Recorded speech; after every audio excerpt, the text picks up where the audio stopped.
So for today, this is the agenda that we have. That's what we're going to do. The introduction has already been done by Tony, so I won't spend much time on that one. Then we'll look at the tips on getting published. That's where we consider what it is that is important that makes you a published researcher. And then we'll go through the process of publication, selecting journals, and at that stage I'll also ask you maybe to select some journals in your different areas. That will be the exercise that you will do, and then we'll go into the analysis of good writing. What is it that constitutes good writing? So there's a lot that has been written about good writing. I hope that you have been reading those kind of things, but we will touch on a few of those, and then we hope that it will help you to be a good writer. And then we'll look at the structure of an article. So how does a journal article look like, and how it differs from a thesis or a dissertation that you are working on or that you have already completed, depending on your stage, and so forth. And then we'll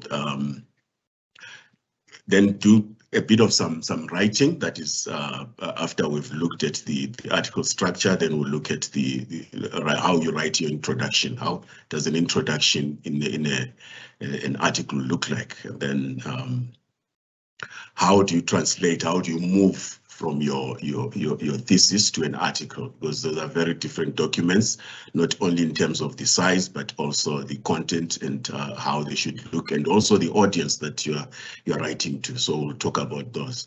And then after that, we'll go into the body of the article itself and each of the components of that article, and how they should look like and what you should write in there and so forth. So, right. So you will be asked to do a few activities. So be ready to do some activities that may require you to access some information, maybe from some websites and so forth. That should not be a big issue. Right, so let's begin. So as we start, our point of departure is an assumption that you are already working on a project that excites you. So this is very important, because having a passion and being excited about what you are doing is one of the key things, key ingredients of enjoying what you are doing, and also being able to publish. Because if you do not like what you are doing, chances are you will need to be pushed all the time in order for you to do anything. So the assumption is that you are already excited about the project that you have, and you wish that you could do more, you could publish and so forth. I know that as UNISA students, especially the ones that registered from last year and this year and so forth, it is a requirement that you must publish before your thesis or dissertation is actually is examined. So, by the way, when I say thesis, I'm also including dissertation in this case. A thesis is for PhD according to UNISA, and the dissertation is for masters. So, but in this discussion, when I say thesis, I'm also including the dissertation. Sometimes I might use both, but just assume that when I say thesis, I'm talking about both thesis and dissertation. So when writing an article, you should aim to tell a good flowing story. That's very important. Those that have worked with me are aware that I always emphasize that point, that the story is not flowing. It has to flow. There has to be connections. It must be, when you read from point A to point B, you must actually hear that voice of a flowing story. You must write, edit, listen to your voice. In most cases, it takes time for students to understand what is meant by their own voice. They don't quite get what is meant by their own voice, but the supervisors know from experience, through experience, they can tell the voice. For example, if a student, I'll give you an example, if a student is writing, let's say it's just a simple essay, and they go onto the internet. Nowadays, there's so much information. They can go and pick things there and patch them together and come up with a reasonable essay that makes sense. When, as a lecturer, as your supervisor, when I read through that, I can tell the different voices that are in there, because you did not put your voice, you just patched things together. So you'll find that we may fight initially and I say, no, this doesn't make sense, please correct this and whatever and so forth. Depending on their approach, supervisors have different approaches. Others may just reject that and say, go and rewrite. And some may actually help you and put some comments and and write a few parts for you just to show you what it means to actually have a flowing story. But your voice is very important, and from the students that I've supervised, I can tell that this is the voice of my student, and they have different voices. So I can tell, okay, this is so and so writing like this, and this is, and I assist where I can. So learn to establish your own voice, listen to your own voice, and then repeat this many times. That way, you will actually be in command and in control of your own writing. And then another point that is important in getting published is selecting the right journal. So this is very, very important. You may, in my early years when I was beginning when I started publishing, I was still doing my PhD at that time, I struggled just to get to publish my first journal article. I remember sending it to so many journals and they kept on rejecting and so forth until I got advice, of course. And then I selected the right journal and there it just went through like that. So it is very important that you select the right journal. Not all journals can publish your work, even if, let's say, you are publishing something in adult education or something like that. And yeah, it doesn't mean that all journals in adult education will actually publish, or they'll be able to publish your article. So you need to select the right journal, and we'll talk about how you actually do that. And then just those 3 don'ts there. There are so many of them. You can Google that and you will be able to get help. So don't overstate your findings. This is very important. Don't go beyond what your results are actually showing or what your findings have shown you. Because what you need to conclude when you are, after you've gone through your work, after you've written your work, should be based on what you have found or on the results of your experiments or whatever you're doing. Don't go beyond that, and do not ignore the work that other people have done, because your reviewers, your editors, your supervisors, your examiners, they know the work. They're experts. They are widely read. They know the work that has been done by others. So if you leave that work, then whatever you're publishing becomes irrelevant, because you may actually be saying things that have been said before, and you are not aware of that. And then don't hold back data. So this is important as well. This may amount to understating your findings. So don't hold back some data and think, oh, maybe I can leave this and publish later, or for whatever reason, but do not hold back the data. Right. And then writing with the intention of producing knowledge is not a mechanical process, but it is actually a process of sense making. Remember, you are writing to people that will read. You're not writing to machines and so forth. So make sure that whatever you're writing makes sense. One does not simply take a set of findings or synthesize literatures and then report on them. Remember the example that I gave where a student pages some clever things together and come up with something. That's not writing. You cannot be a successful writer by doing that.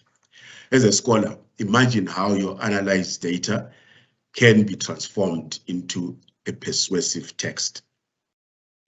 Right. So imagine yourself not just as an academic colleague in a local setting, but as someone who communicates with unseen and distant peers. Imagine yourself as part of a broader scholarly endeavor, and imagine yourself as a producer of text that speaks persuasively to a particular audience of academics. So remember, some of you who might have watched old movies or might be watching the old movies on science, the great times of discoveries, when people were coming out with groundbreaking findings in medicine, in technology, in industrial manufacturing, and all those kind of things. Scientists used to actually present their work in public, and they would be ridiculed, laughed at, and whatever. The scenario has not changed much today, except that when you publish, when you send your articles for publication, your public is the editor of the journal and the reviewers. So they will say things. They may say things that may offend you here and there and so forth, but it's all meant for the good. So make sure that the work that you are doing is not just a mechanical thing, but you actually have a story to tell based on your data. So write texts that will actually persuade people based on the data that you found. So that is very, very important. And then your only link to your reader is your writing. The readers may not even know you. In fact, few people that know you may read your article. Maybe if your one or two of your peers, if they have time, of course, your supervisor will read that. But other people may not read that and that know you. But those that don't know you are going to find your article and read that. So remember that your only link to the reader is the writing, things that you have written down. I always say this to my students, your thesis, when you write it, remember that the examiner does not know you. The examiner might not even know your supervisor, but and the examiner might not even know if you have done wonderful work unless you write it down. You might have spent 10 years doing your PhD or 5 years doing your master's degree, but that doesn't mean anything to the examiner. The examiner only sees what you've put down in pen. So you have to write it properly. So this workshop aims to prepare you to improve your prospects of being published in quality accredited journals.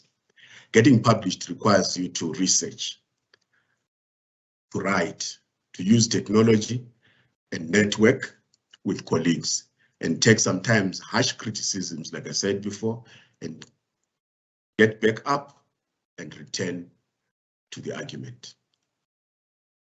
Note that academics are sometimes not nice to each other. This is very important, and you need to be prepared for that. Success in academic publishing is getting tougher, but it's doable. Now, I just want to get to that. I put that link so that you can watch that clip. It's just a few seconds, but I'll try and get to share that one. So just give me a moment. Just get published. You just want to see your work in a journal, having gone through a peer review process, having got editorial approval, and it's out there for people to either ignore or react to in some way. Only later will you start to worry about exactly where it is you are publishing. But to begin with, you've got to learn the process. The process isn't science, it's a social process. It's full of human beings desperately trying to make the right decisions, but constantly failing to make those decisions. And it's only when you realize that getting published is a human process, a social process, that you can begin to understand what the great things are about it and also what its weaknesses are. But to begin with, just get into print.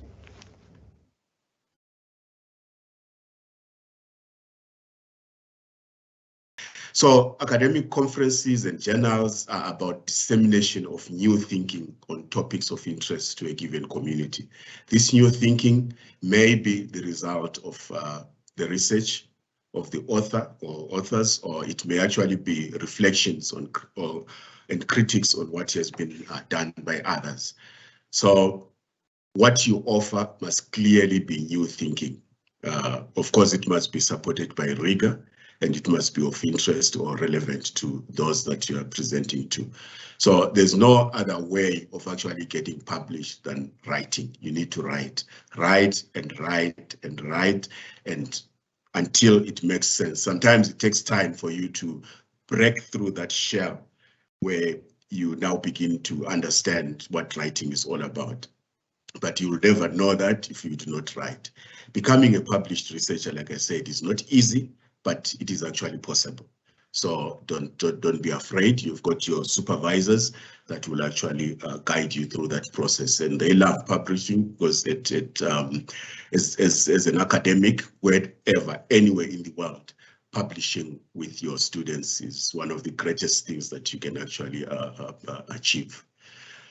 So now, let's move on. Having given you a background on the tips on how to publish and the importance of publishing, I hope now we can move into the process of publication, and after which we'll ask you to select a journal within your area, and then and so forth. So the process of publication in academia, it is about journals.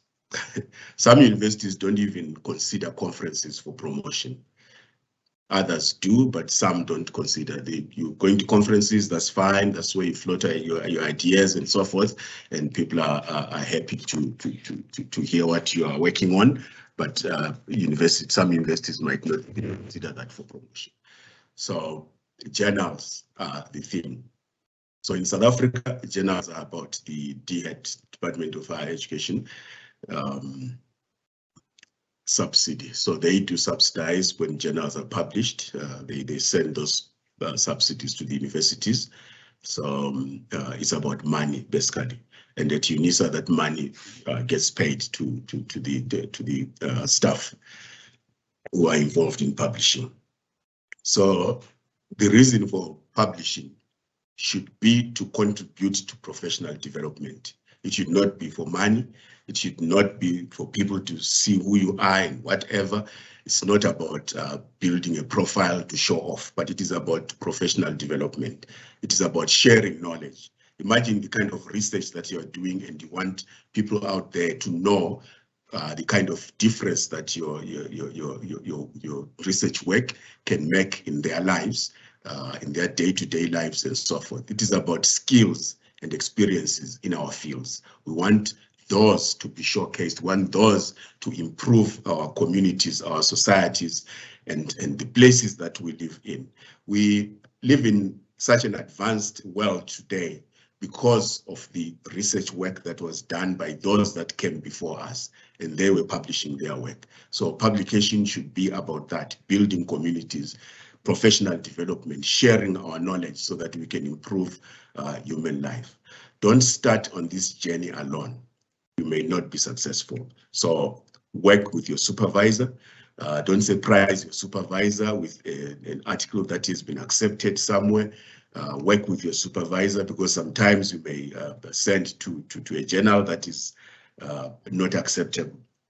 So it is not a surprise. It is not a good surprise when when as a supervisor, a student says, that paper, I've written a paper and it has been accepted. I remember some years back, one of my students actually did that, and I was shocked, because I always explain to my students that they need to consult with me before they publish. But I mean, the student had done a few conferences and so forth that we had worked together, and I think the student was now confident, so then sent something to a journal. It was accepted, and when I got that news, I checked and found that the journal was predatory. So I actually had to ask him to withdraw it. And yeah, it was a bit of a painful exercise, because the journal asked for payment in order to remove the article from their publication, which was very unfortunate. So don't start on this journey alone. but please make sure that you work with your supervisor. The standard in the academic community is double-blind peer review for your work. So what it means is that when you publish, when you send your article for publication, the editor may not know you, but they might know you. It doesn't matter because the editor will know the name anyway. But the reviewers should not know your name, they should not know who you are, and you should not know who the reviewer is. That's what the double-blind peer review actually means. The process can take time, the review process. So it is very important that when you plan to publish, you also look at the time that will be required according to the journal. Once again, we'll go through the process and I'll show you how to identify the time that your journal will actually take or your proposed journal will take to publish your paper. Because remember, as a student, you don't have much time, so you have 3 years if you are doing a master's degree, and you have a maximum of 6 years if you are doing a PhD. So you don't want to send your paper to a journal that is going to take too long to actually even finish reviewing your paper. In IT, in computer science, information systems, and IT journals, it can take 1 to 2 years to actually, from the time the paper is submitted to the time it is published.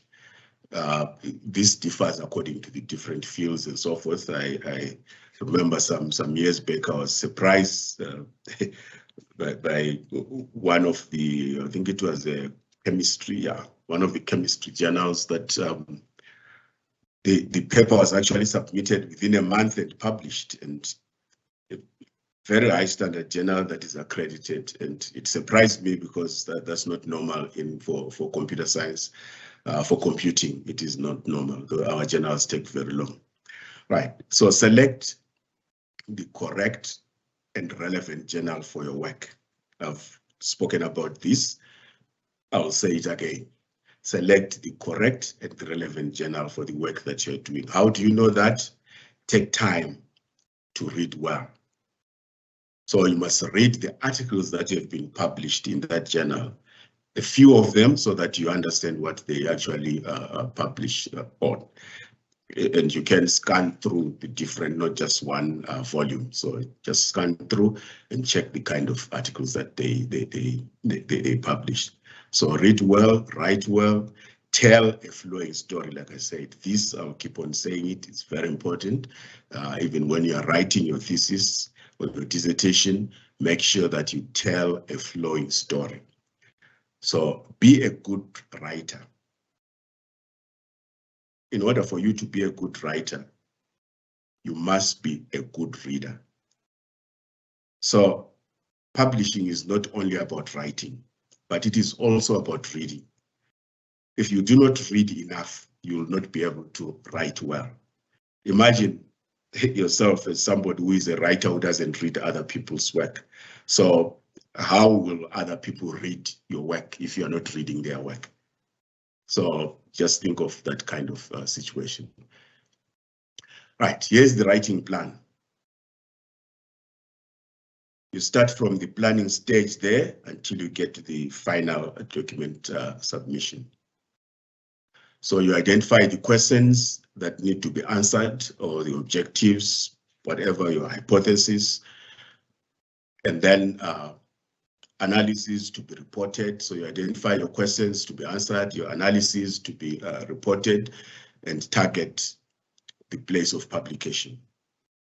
Then you set a framework for document, that is the page size, the outline, the headings, and so forth. So you may actually do a template. Most journals do have templates that you can actually use. So once you've identified the journal, you can go to their author's help, and you will be able to get that information.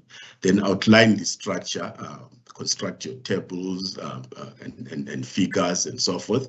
And then after that, you come up with some kind of first draft that is very not so good. And then use the journal's checklist and instructions to authors. Then after that, you should have a presentable second draft, and then you can circulate that to your, in this case, to your supervisor. You can send to your supervisor and say, here's the draft. And then in order to get to a good third draft, of course, it is after your supervisor has given input and you change things and so forth. And then in that case, you can send it back to your supervisor again, and other co-authors. You might have more than one supervisor, and depending on the setup in your department where you're studying, you may actually have a few authors in that paper. So each one of them must look at that. And at the end, you should actually have an excellent fourth draft. You can polish that one and then go back to the checklist that you were given by the journal and ensure that everything is fine, and you then send it for publication. So that is very important. That's an outline of the process that must be followed. But remember that the planning stage that you go through there should not be done without the knowledge of your supervisor. I'll emphasize this again. Don't do the work alone, work with your supervisor, and then you go through this process after you've agreed on what should be published with your supervisor, because your supervisor knows when you're at the stage where you can actually publish an article. And then we go on to the next stage, which is selecting journals. Remember, I emphasized that it is very important for you to select the correct journal, the right journal. So regardless of the field, there are three primary classes in which regular journal articles fall. The first one is status descriptions. These include findings, results, discoveries, conclusions, proofs, and confirming evidence for a theory. They report on outcomes of surveys, experiments, or outcomes of other empirical investigations. So there are journals that do that, and if your work is in what I've just described there, then you are looking for status description journals. And then the second group is on methodological articles. So these are descriptions of generalizable techniques, plans, algorithms, methods, strategies, or prescriptions of gathering or analyzing data, investigating or solving problems, or getting answers to research questions. So that is the second category. And then the third one is conceptualization. Scholarly perspectives, views, opinions, logical arguments, interpretations, critiques, propositions, theoretical analysis, and models. Mental experiments, you can read a bit about mental experiments, it's interesting. And then ideas, developments, hypotheses, and integrative studies. So that is the third category. And in addition, articles can be derived from your thesis and conference papers, rejoinders, replies or rebuttals, second order articles in which authors challenge or take issue with or extend what others have actually published.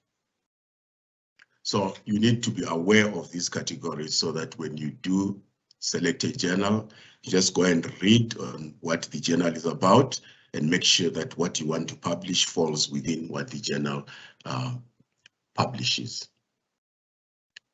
For which community are you writing? So the academic community is a very interesting one, because it is almost like a gated community. So depending on the area, I'm sure you've heard of what are called communities of practice and so forth. And there are certain communities in academia that you need to be aware of when you start writing. For example, if you have been to conferences, or if you have to go to conferences, you have to identify a conference that is relevant to the kind of work that you actually you are doing. And when you go there, you find people that are exactly in the area that you are working in, and they are very close. So they will have journals that they publish in, they'll have journals that they are editors in, and so forth. And when you write for that community, you need to be aware of the kind of language, the talk and things that they're talking about, because those are the people that will actually review the work that you are publishing, and they are the people that will read and extend from the work that you have done and cite the work that you have done. So you need to learn what your community is. You need to understand what your community is. For example, in my area in software engineering, I would know that, okay, software engineers at this time are talking about this and this and this. Where do I hear that from? From the journals that I read, from the community,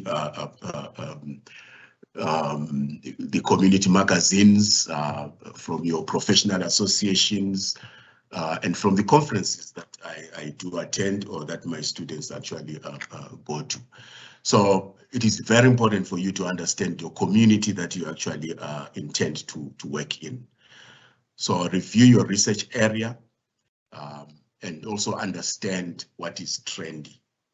So what is it that is in the tongues of the people that are in your community? Take an article and check its references. Check recent citations of that article. So you take an article, you look at the references. Hopefully the references will be current, or I mean, they should be current. And then you go and check its citations. You can go on Scopus or Google Scholar and go and check the kind of citations that article has. So when you check the citations, you go to the article that is cited, that article, and then you go and check what are they writing about. So that will give you the current trends. If you do that for, let's say, the article might be cited 20 times and so forth, you don't have to go and check all the 20 citations. You can if you have time, but just a few of those, and then go to the articles that that cited that article. So check each one of them and read a little, just maybe the abstract, the title of the abstract, so that you have an idea of what is going on in that area, what is trend in that area. So, and then review developments in your area. This is important. You can use your Scopus or Google Scholar and other tools like that, just to check what is new in your area. And then look for hot topics in your area. You can use Scopus as well, like I said, and then search for, let's say, the top 25 articles on Science Direct, and see what they are publishing about, especially related to the area of your choice. Do not scatter your article to many journals at once. This can be a very dangerous thing to do. You might have written a very good article, and all those journals, maybe a few of them actually accept and they start reviewing that, and journals don't like that kind of thing, where you are submitting an article that has been submitted somewhere else. They always state that right at the beginning, that please do not submit articles that have been submitted elsewhere. That is an article that is being reviewed somewhere. Of course, if your article has been rejected somewhere, you can submit it somewhere else. So do not send your article to a journal that you are not familiar with. This is an important point. So like I said before you actually submit to a journal, make sure that you read some articles from that journal. So don't submit to a journal that you have no idea of. You just pick and say, oh, this is accredited, so I can send, and then you send an article to that without reading. That would actually be very bad. You can try to speak to someone, maybe your supervisor, of course, in this case, about the journal, but you can also speak to other peers about the journal. Meet or write to the editor. You can meet the editor if it is possible. You can, some of the journal editors are actually, your professors in the university at UNISA here. So you may be able to actually meet them, but you can just write to the editor and ask for specific information about the journal. If there are things that are not clear, because journals Yes, they'll give you information about the journal and all the other things, but sometimes some of the things are hidden in between the lines. So if you feel that there's some information that you need that is not clear, yeah, talk to the journal editor, and you will get information. I remember some years back, one of my postdocs wanted to send an article to a journal. He selected the journal. I said, okay, that's a good journal. And he was asking me too many things. I said, okay, I know the editor. He's a good professor. Just send him an email and ask him, send him the abstract of your of the article. And he did that, and the editor responded and said, oh, I like this, you must submit it. And he submitted, and that article was published. So editors are not fierce animals or kings sitting somewhere that cannot be accessed. Please contact them professionally. Right, so now to end this part on selecting a journal, I want you to do some activity here. So I'll just start by explaining this analysis of author guidelines. So I want you to go and check the author guidelines for a journal. So you select your the journal of your choice. For your article, I'm assuming that you have an article, an idea of an article in your mind. So select a journal for your article. So you identify the name of the journal, and then you go to the philosophy or mission, editorial policy of the journal. Just read a few points on that one. Then the types of articles that they publish, they'll probably give you a list, and then at the end they'll say, but not limited to that, because there could be some articles that fall in between those outlines that are given. So when they say not limited, that they're not saying that you bring something that is completely out, but they're saying your article might actually be covering more than one of those topics, or it might be somewhere in between. It might be some new things that are related to what is there, but not exactly that one. So be aware of that. And then the scope of the articles, this is word count. Some journals will give you a word count, and others may use the number of pages. That is really the same, but you need to stick to that. That is very important. That's they are very technical about that, and some journals will actually charge you some extra page fees if you exceed the number of pages or the word count, and others will just reject it if it is too long. Because sometimes the feeling, which I subscribe to, is that if you can't summarize your work to within the given word count, then chances are you don't quite understand what you're writing. So then there are specific technical requirements. Plagiarism, that is your plagiarism checking tools. Turnitin, as UNISA students, you automatically get access to Turnitin, where you can check your things. We don't use Authenticate. Authenticate is for stuff, but you will find that the journal that you may be sending to, or that you have selected, might use any one of these. They might be using Turnitin, they might be using Authenticate or other tools, because there are many other plagiarism checking tools out there. This is very important. The journals are actually very specific about the use of these tools.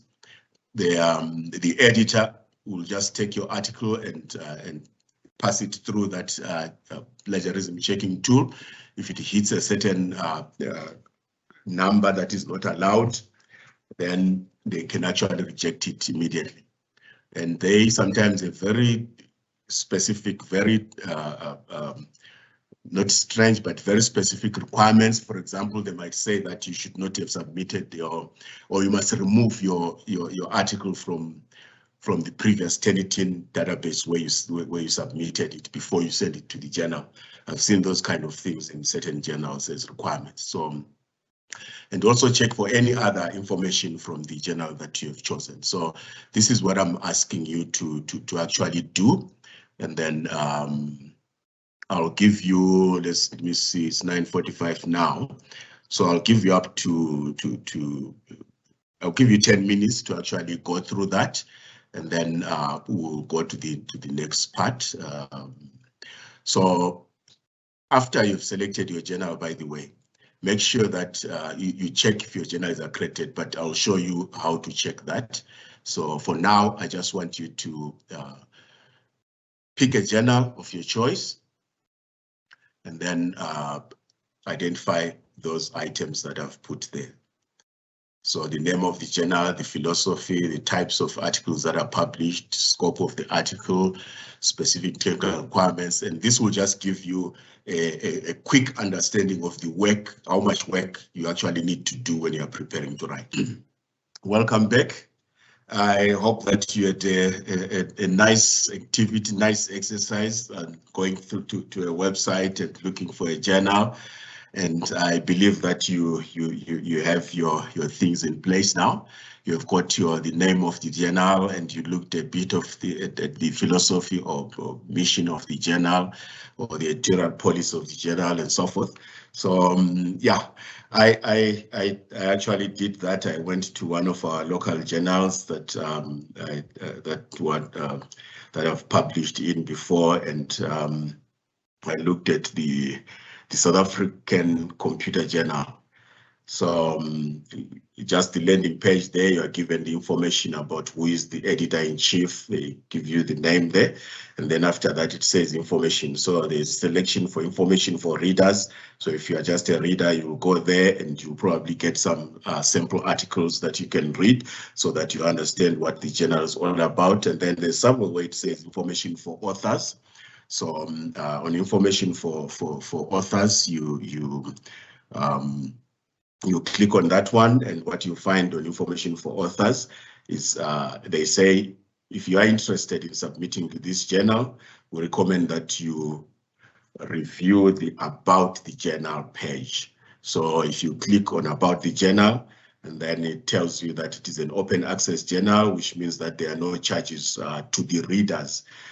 For people to read the papers, they don't pay anything. So your papers will be accessible to anyone. Right. So all content is free to read, link, to copy, to print, to search and distribute, and so forth. But they do charge. Now, here's the point that you're interested in as the author. We charge a publication fee of 6,000 Rand to cover production costs, which can be waived for authors with a budget to cover it. I mean, without a budget to cover it, sorry. So, and then they now talk about the areas. So they publish areas in computer science, information systems, and related fields, and papers of broader international interest are also published, though the focus is on South Africa specifically, and Africa more broadly. We particularly welcome quality submissions for less developed countries. So then after that, they show you their citation scores and so forth. And this is, by the way, this is a Scopus accredited journal, the South Africa Computer Journal. So I'm not going to go to the other details there, but I was just giving you the kind of heads up on what you should have been doing there. So if this was a in-person workshop, then I would be walking around and checking what you found and so forth, but you can do that. So let's now check if your journal is actually accredited or not. Right. My assumption is that this is familiar to you, that you have seen this before. If you have not, then welcome. This is UNISA Library Information Services. This is where they have information about accredited journals. So unfortunately, this is not showing, but the last link there, right at the bottom there, accredited journal list for 2022. So if you go to this site, you click on that one, accredited journal lists for 2022, and you should be able to get an Excel spreadsheet that gives you all of the accredited journals. So this site, this is on the university website. My assumption is that when you did training for how to use the resources some years back, or recently, if you are a new student, then you have an idea of how to get to that. But this is how the page looks like. If you don't know how to get to this one, you can just ask our librarian. You just go to the link that says Ask Librarian, they'll show you that. but I believe that you should be able to get to that. So when you click on that one, the accredited journal list for 2022, this is what you get. I just took a screenshot of that one. So this is what you get, and that's the spreadsheet that I was talking about. So currently this is showing you a Scopus list of journals there. And they'll show you the title of the journal, its ISSN number, whether it is open access or not, and then they'll give you the name of the publisher. Now, there are different books there. I mean, there are different books there. There's this one, the DHET 2022, and then there's the Web of Science, there's Science Law, there's Scopus, there's IBSS, there's DO, AJ, and then the Norwegian list. So each of these lists have a list of journals that are actually accepted by the Department of Higher Education, and that's what we publish in as staff, as UNISA staff. So it is very important that you actually make sure that the journal that you choose is in here. Right, so the journal that you've selected, I don't know what it is, but just come and check here. So go to that link that I've, the library link, if you don't already have, because some of you might already have this list on their computers, or have it somewhere if you're using your cell phone. So check through this list. So when you come here, the easiest thing is to just control find. And then you type in the name of your journal or even its ISSN number and see if you pick it. So you do that for each of those the accreditation bodies, the DHET, the Web of Science, the Science Law, the Scopus. So you do for each. If your journal is not there, then it means that it is not accredited. Then the other point that is very important is that you may find that your journal is indeed accredited, especially on Scopus. They have a lot of journals. Sometimes you may find that some of those journals are actually in the process of being listed, and you would not know because they will still be on the current list, for example, the 2022 list, but maybe they've actually been flagged for delisting for various reasons, and you wouldn't know. So you send your article there, they might accept it, and then the next thing, at the end of the year, they disappear from Scopus list and your paper is no longer accredited. By the way, this happened to one of my postdocs. He sent an article to, in fact, he actually sent 2 articles to one journal, and they were accepted. And postdocs, they work more independently than PhD and master's students, because they already have their PhDs and they generally need less guidance from the mentors.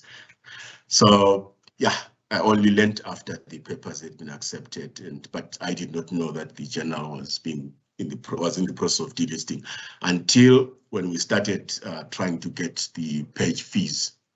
The university to pay the page fees, and the faculty research office is very, very, like on the game. So they checked and they came up with bad news that, hey, your journal is not on the list. We said, no, it is on the list, and so forth. They said, no, it's being delisted. It's currently being delisted, so the university cannot pay. And I asked the postdoc to withdraw the articles. Fortunately, they agreed to withdraw the articles, but what it meant, obviously, is that during that year, the postdoc did not publish. So there's 2 articles gone.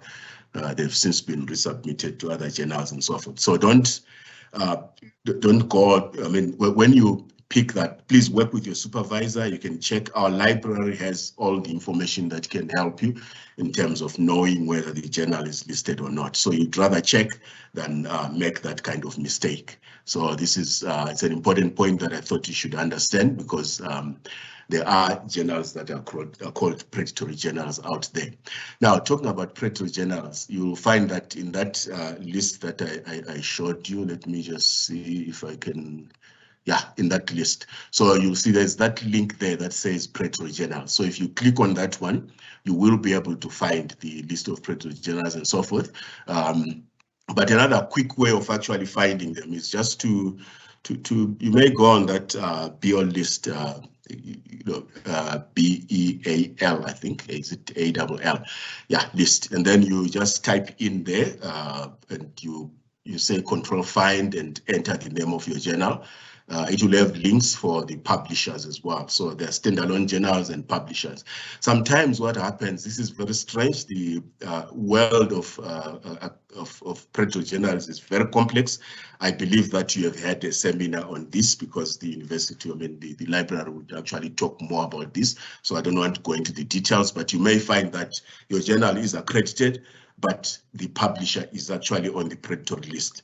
So my take on this, what I usually advise my students is that let's not publish on that one if the publisher is on the predatory list, because there could be chances that the journal may end up being delisted as well, and you don't want that to happen when you have actually submitted an article in that.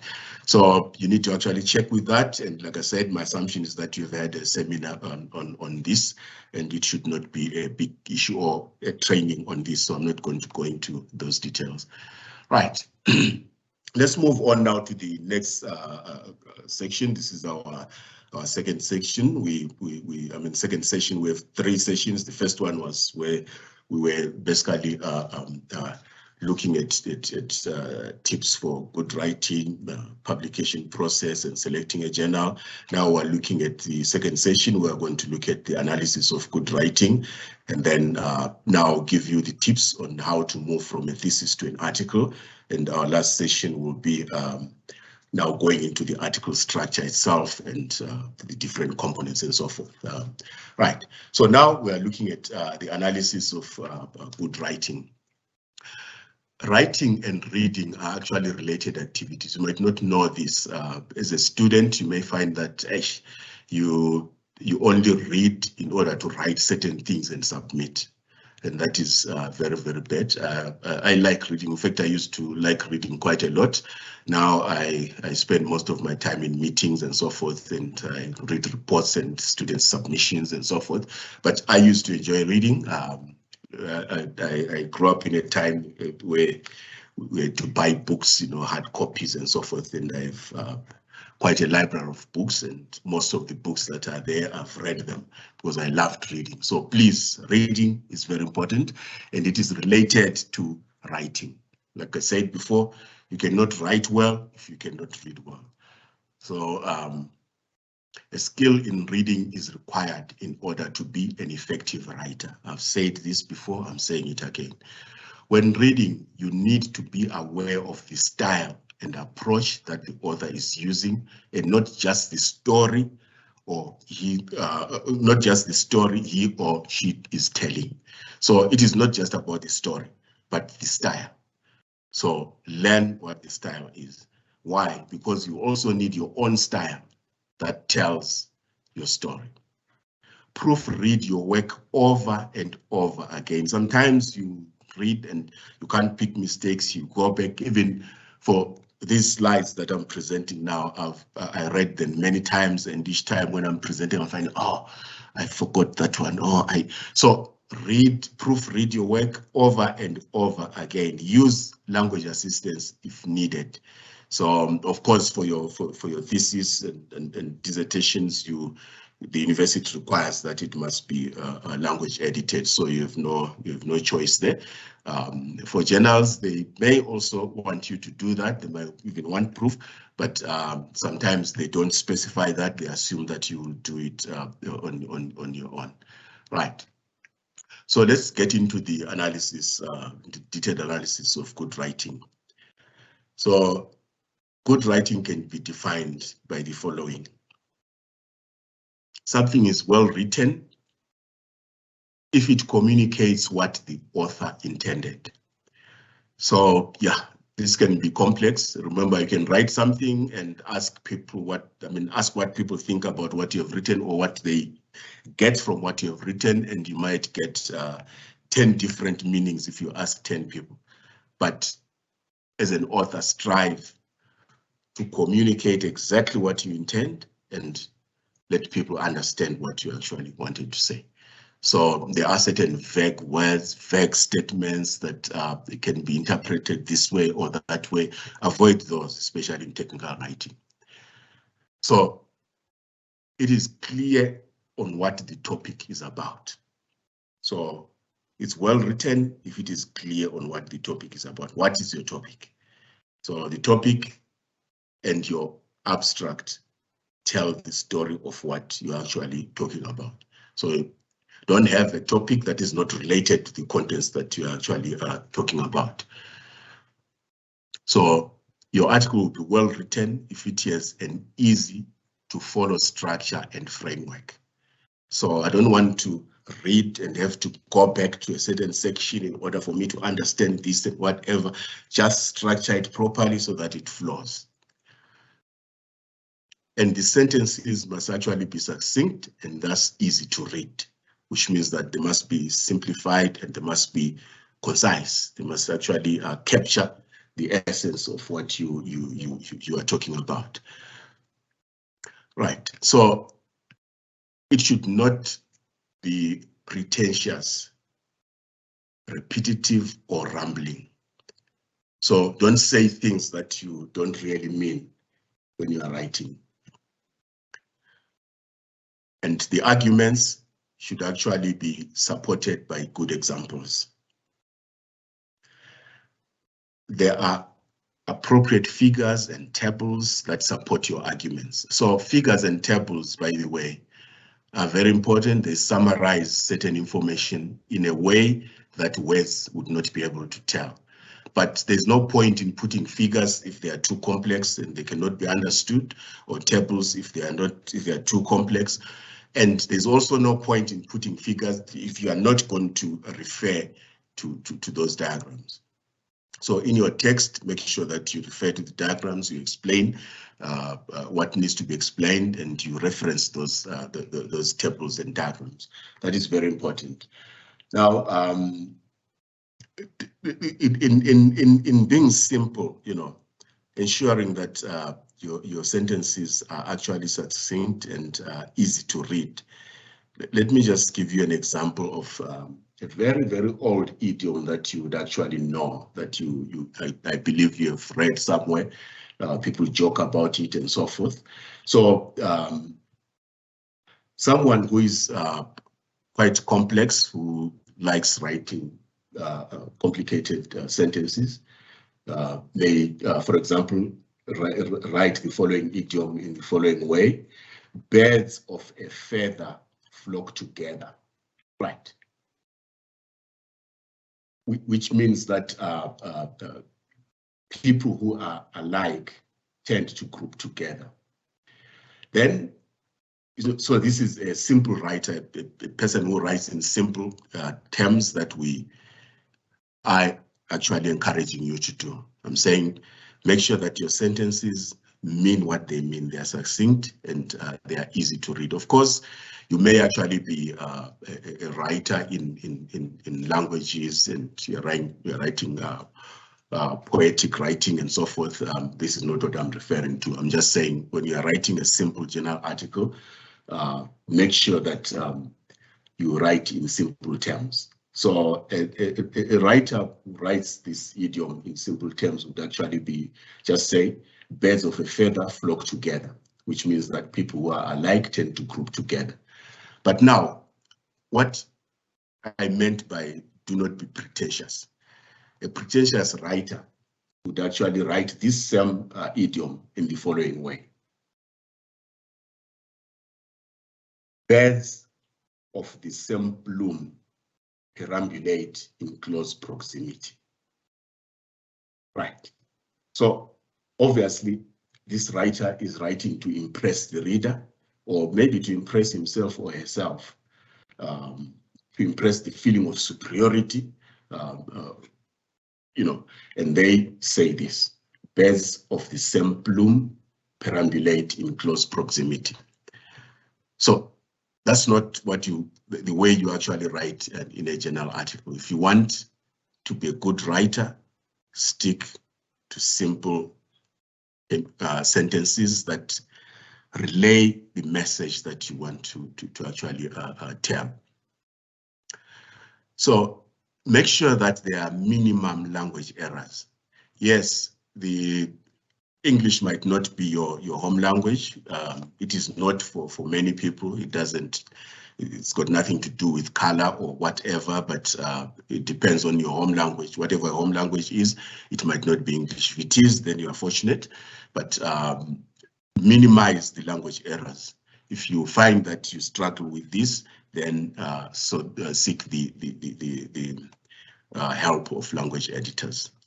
So the argument must actually come to a focal point. So you tell your story, it flows, and then you get to a point where you are really saying, this is actually what I wanted to say, this is what I'm saying. So there must be a focal point where your argument is saying, this is the bottom line. For example, when we get to the end, I will actually tell you, I'll bring the focal point and say, if you forget everything that I've said, remember the following things about this seminar, right? So there is, make sure that there is a competent list of references. So for good writing, that is very important. References are important because they help your readers to go to the sources where you got the information, the sources that you actually use to reference your information. So that is very important. Right. So just to explain the issue of good writing, let's look at parsimony, an example of parsimony. In the context of academic research, a piece of work may be regarded as written parsimoniously if it is stated clearly and succinctly. Parsimony requires that economy of expression is paramount and that there should be no unnecessary use of language in communicating a message.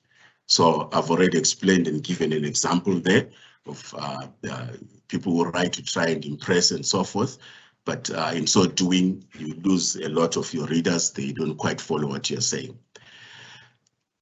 This explanation of the word parsimony is parsimonious. One of the clearest examples of a lack of parsimony is provided in Bertrand Russell's paper, How I Write.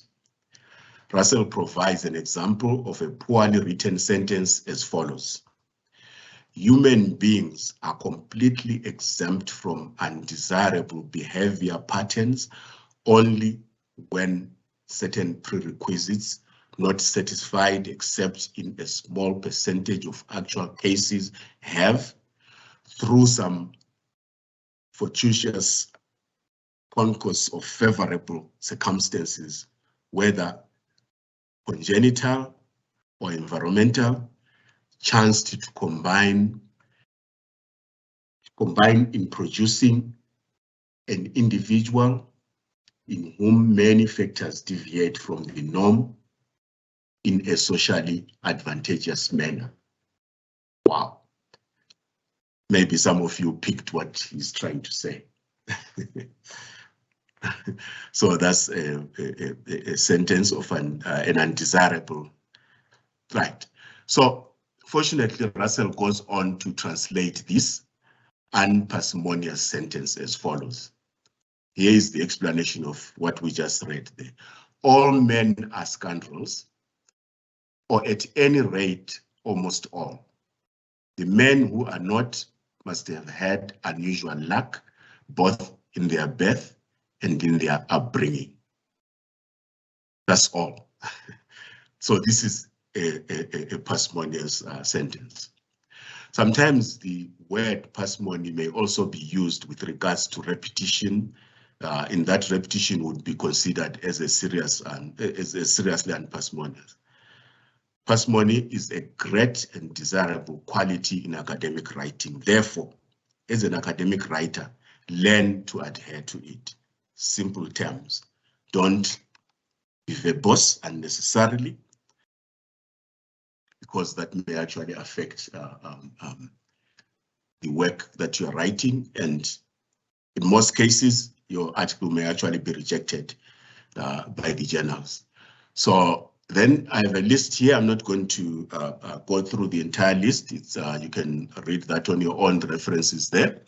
It's an old list, but most of these things are still applicable today. The percentages may differ, but I just want you to look at the issues there and the ranking of those issues. So this is why articles get rejected. So they reviewed 95 articles. One, insufficient definition of theory. So where it's not clear what theory you're looking at, the definition is not clear. Right, concepts and theory not aligned. So there's misalignment between the concepts that you are bringing and also the theory that you're actually working on. You might say that you are using the information theory, whatever theory that applies to your area. Maybe the technology adoption theory or something, and then what you put there does not really speak to the theory that you've selected.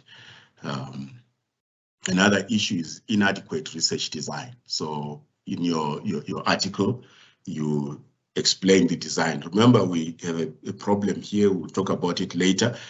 When you write your thesis, your supervisor wants you to go into the details and make sure that your design is clear and all the components are there. Because when writing a thesis, you have an endless number of pages that you can fill, or technical. Of course, you can't write 700 pages for a thesis and expect the examiners to read that. But honestly speaking, you don't really have much of a limit in terms of how much to write. But for a journal, they will need those details, but in fewer pages. So you need an understanding, a good understanding of what you're doing in order for you to be able to do that. So if the research design is inadequate, then that's number 3 rejection there. Sometimes the theory is missing. There's completely no theory. So that will be rejected. Or insufficient rationale in the design. Why did you do things this way? What's the motivation? What's the rationale? If it's not clear, it will be rejected. So if there's also no organization and no flow, the macrostructure, the flow, remember we spoke about the flow, that you must have a flow and you must tell a flowing story. If that is missing, then it will be rejected. So as you can see, the percentages are going down there as we go down, but the highest, that 43%, was insufficient definition of theory. And then you go to international misapplication. So depending on where you are sending your article, if the journal is actually looking at international things, then you make sure that your application is actually international. If you are looking at like the computer science journal that I just looked at, you probably want to focus on South Africa and Africa in general, but they will take a few that are international, but they don't constitute much of the this. Then conclusions not in alignment. We will talk about conclusions from abstract to conclusions and make sure that you have a clear understanding of that one, because if conclusions that do not align to what you have done, your article says we've done the following, then when you conclude, you are not linking to what you intended to actually present, then your article can actually be rejected because of that. Or it might not be relevant to the field. We spoke about that as well, that make sure that you select the correct journal, because you might have a good story, but for the wrong journal, and it will be rejected. And then it can also be rejected due to amateur style and tone. So the tone, that's very important. We'll talk about that later as well when you look at the difference between a thesis and an article. So the tone is important. And then, over-engineering, where you really become unnecessarily very technical and so forth. And then cutting up the data. So that's auto-plagiarism. So that can be a problem as well. So those are examples of the reasons why articles are actually rejected. Right. Then we look at the feedback, journal reviewers' feedback. This is very important for good writing. Academics don't usually reveal reviewers' feedback to colleagues. It's, people don't, because sometimes the feedback can actually be very, border on the lines of rudeness. And yeah, I remember when you started, I said that academics are sometimes not that nice to other academics. So don't expect them to be nice to you. So people don't usually tell you the kind of feedback that they get, but first timers usually do not know what to expect from a journal editor. So this can surprise you. You can get quite a slap and you will be shocked. But at least after attending this seminar, you should expect anything and don't be despondent. You send your article to a journal and they say whatever they're saying, then check again if that is really the relevant journal. But sometimes they'll tell you the reason why they are rejecting because of A, B, C, D. Go and address those things and find another journal. And of course, work with your supervisor or your mentor if you've already done with because some of you attending might actually have done your PhDs or your masters and you are looking to publish from that. So work with a mentor and get some help when you get feedback from your journal. Be prepared to deal with either positive or negative feedback. Reviewers are given options to recommend. Accept without revision, accept with minor revisions, revise and resubmit, or just reject. You can just say reject, and they will give their reasons for rejecting. And fortunately, the editor will actually give you all the information about why your article has been rejected. So when feedback is positive feedback usually includes suggestions for change. So satisfactory revisions are a condition for the acceptance of a resubmitted article. So what usually happens then, if you get positive feedback, is that you work with your mentor or your supervisor and you list the items that must be corrected according to what the reviewer has said. You can actually, it depends on the journal. Journals usually, some journals will ask you to put in a different color or the kind of changes that you are making. So you just make sure that each of the changes relate to what has been suggested by the reviewers.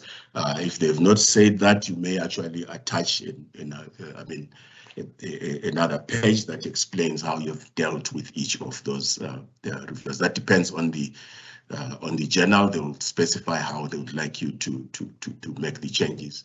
So remember that your article will finally be accepted only if the revisions are actually done according to what has been asked. So they will be sent back to the reviewers and the reviewers will say, yes, this is fine. Fortunately, most of your supervisors do review for journals, so they understand that. I do review for many journals and I know how the process actually goes. So make sure that you actually follow the comments and correct according to those comments that you got. So here are examples of comments on positive feedback. Well written, interesting topic, original approach taken, appropriate for the journal, draws out the implications for further research and policy, and should be a useful contribution to the growing literature, novel elements, good knowledge of the relevant materials, and so forth. Right. The negative feedback. Negative review comments usually damage the self-esteem of less experienced researchers. Like I've already explained, please don't be despondent when you get a slap in your face for whatever you've submitted. It is all part of growing up in academic research and academic publications. So just take it positively, even if it is negative. Some reviewers can be very unkind and not mind how they may hurt the feelings of the authors. So yeah, I've seen reviews where my students or postdocs will say this is very unfair and whatever, and they're not happy and say, no, don't worry, let's look for another journal, but sit down and work through this and see what we get out of that. So examples of constructive negative feedback are poorly written, poorly structured, not suitable for the journal, tries to do too much, too many themes, seems unaware of some of the major writers. So you see, when you get a comment like unaware of some of the major writers and issues, it means that your literature review part was not thorough enough. You didn't go into the details that touched the major authors. And sometimes, remember, one of the reviewers might actually be an author in that area that you're trying to publish in, and they find, okay, they know the current articles that deal with the work that you are looking at, and those do not appear. So it's very, very easy. When I get an article to review, I check, okay, this is the topic, this person is talking about cloud computing and cloud robotics and whatever. Then I go and check the latest articles on that, and check how many the most cited articles on that and so forth. And then I find none of those are in the article. Then I know, okay, this author did not is not aware of some of the major writers in that area. So other comments would be the conclusions don't fit the substance of the article, does not make the aims of the article clear, and then maybe methodological deficiencies. This can be a big problem, because remember, your entire article is based on the methodology that you're actually following. So if there are deficiencies in the methodology, then there's actually a serious problem there. Theoretically weak, it means that in your background, the background theories are not properly set there, because your theory, your background theory is what you stand on for you to present what you are presenting. Your methodology is the approach that you're actually following in order to do what you're doing. And these two will help you now to go and interpret your findings or your data, I mean, your results that you come up with. And then you show what difference your research is actually made. So if those two are weak, then it means that your paper is actually, it doesn't say much. Right, so let me see. Okay, let's move on to from thesis to article. So now that we have touched on the analysis of good writing, on the reviews and what you will get, I hope that I've prepared you enough for you not to be despondent when you get those the feedback from your reviewers. Now let's look at the difference between a thesis and an article. So there are various approaches to publishing from your thesis. So you will find that your supervisor, of course, everything as a student must actually be done with your supervisor. The supervisor, when we supervise masters and PhD students, there's a certain level of independence that we give them, because we want them to grow. But there's guidance that is important that you cannot overlook, that you should not overlook. So there's guidance that you must get from your supervisor. So for example, implementing each objective and producing a publication from it. This is one approach. But be aware that some objectives may not be publishable. So what I mean by this is, let's say you have 5 objectives in your thesis. Maybe one of the objectives is to actually maybe develop an algorithm for calculating something, maybe for predicting the age of some plant or something like that. That is one objective. So what it means then is that in your work, in your thesis, you will go through some exercises in developing that algorithm. You analyze that, go through it, you come up with the algorithm, you test it, maybe implement it in a certain code and the like, and then you simulate that and say, yes, this algorithm is indeed predicting the age of that particular plant. Now you maybe compare that its predictions with other predictions that have been done, other algorithms that have done it before, ensure that yours actually has an improvement, a bit of some improvement on what has been done before. Okay, so that is fine. So that is one objective. So you can actually publish that. So you would need now to prepare that in the structure of an article.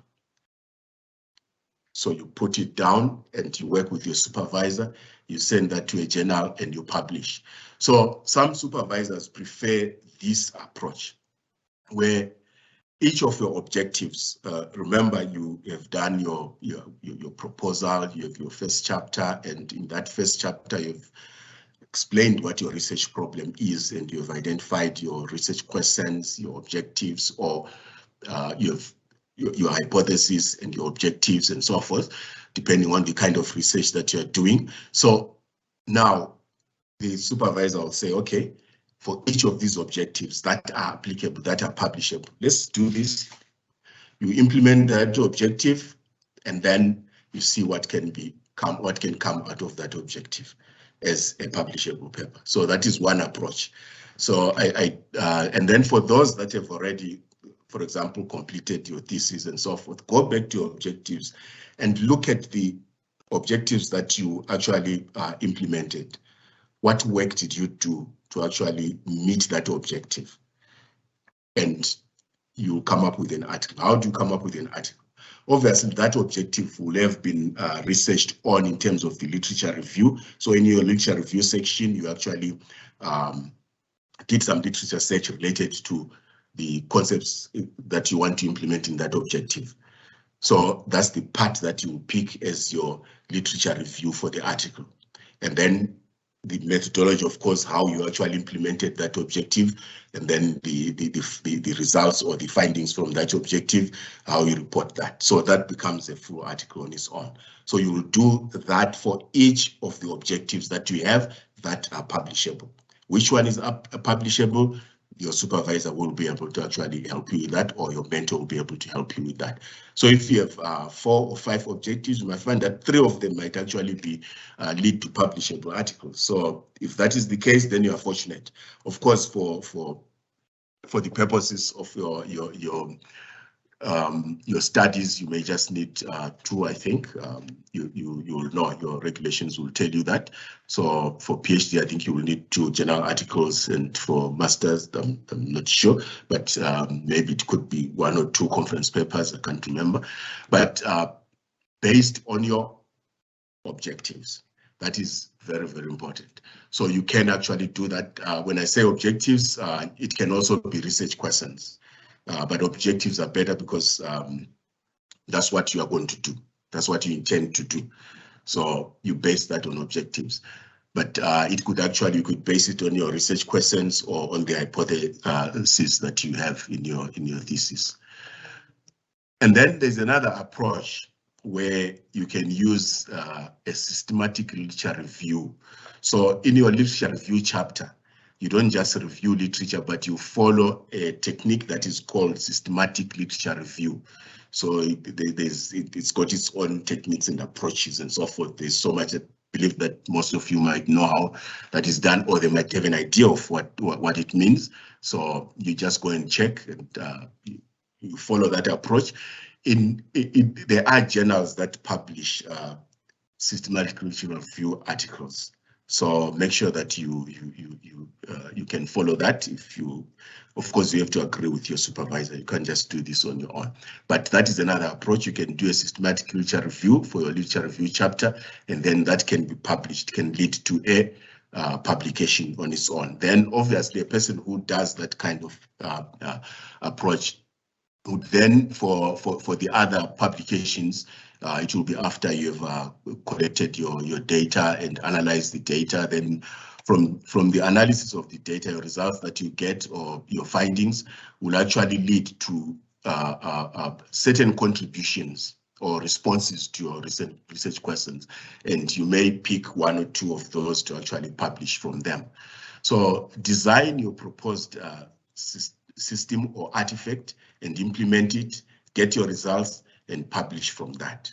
So that is the person who is following the systematic literature review, and then they go on to design what they're supposed to design, and then they get results and they can publish from that. Or you can design your instrument if you are following the more social science or human science approach. You can actually design your instrument, collect the data, analyze the data, and publish from that data.